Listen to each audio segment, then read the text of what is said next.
қайырлы күн. Бүгін біз Абай облысы білім басқармасының Аягөз ауданы білім бөлімінің номер 1 Ақшәулі жалпы орта білім беретін мектебі коммуналдық мемлекеттік мекемесі Про-эко экологиялық жоба конкурсына үздік экологиялық бастама бағыты бойынша өз жобамызды ұсынамыз. Қатысушылар 8 сынып оқушылары Омарова Жайна және Аманғазы Айзере. Тақырып: жасыл мектеп, жарқын болашақ.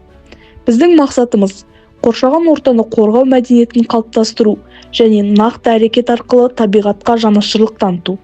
Мектебімізде көгалдандыру жұмыстары жүйелі түрде жүргізілуде.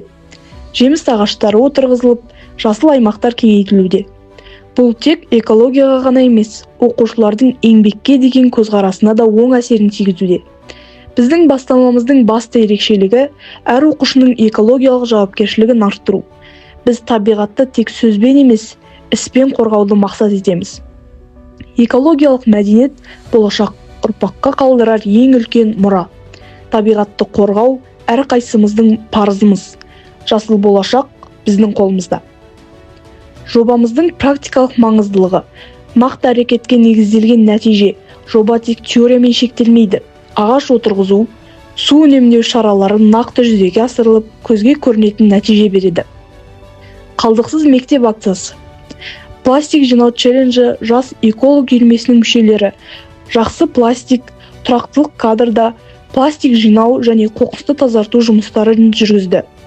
Экологиялық мәдениетті қалыптастыру. Оқушылар табиғатты қорғауды өмір салтына айналдырды. Күнделікті дағдылар: пластикті аз қолдану, су мен электр энергиясын үнемдеу, қалдықтарды бөлек жинау, мектеп аумағының экологиялық ахуалын жақсарту, жасыл аймақтың ұлғаюы, ауаның тазаруы, көріктендіру жұмыстарының тұрақты жүргізілуі.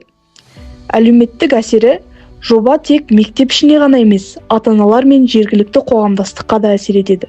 Экологиялық сана отбасы деңгейінде де қалыптаса бастайды. Жобаның жаңашылдығы: әр сыныпқа экологиялық жауапкершілік жүктеу, әр сынып өз ағашына немесе жасыл аймағына жауап береді. Бұл оқушылардың жеке жауапкершілігін арттыратын тиімді тәсіл. Тәрбие мен білімді біріктіру. Жоба экологиялық тәрбие мен практикалық іс-әрекетті ұштастырады. Бұл бағыт Қазақстанда жүзеге асырылып жатқан Таза Қазақстан бастамасының мақсаттарымен үндеседі. Экологиялық білім беру. Эко-сағат, дөңгелек үстел, эко-викторина. Күтілетін нәтижелер: оқушылардың экологиялық мәдениеті қалыптасады, қалдық көлемі азаяды, мектеп аумағы жасылданады, қоғамдық жауапкершілік артады. Экологиялық мәселелерді тек мемлекеттік емес, әрбір адамның міндеті. Табиғатты қорғау, болашақты қорғау. Таза Қазақстан бастамасы аясында экологиялық мәдениетті қалыптастыру жұмыстары жүргізілуде. Экологиялық мәселелер ғылыми тұрғыда кең зерттелгенімен, олардың мектеп тәжірибесінде тұрақты әрі жүйелі түрде жүзеге асыру өзекті болып қала береді.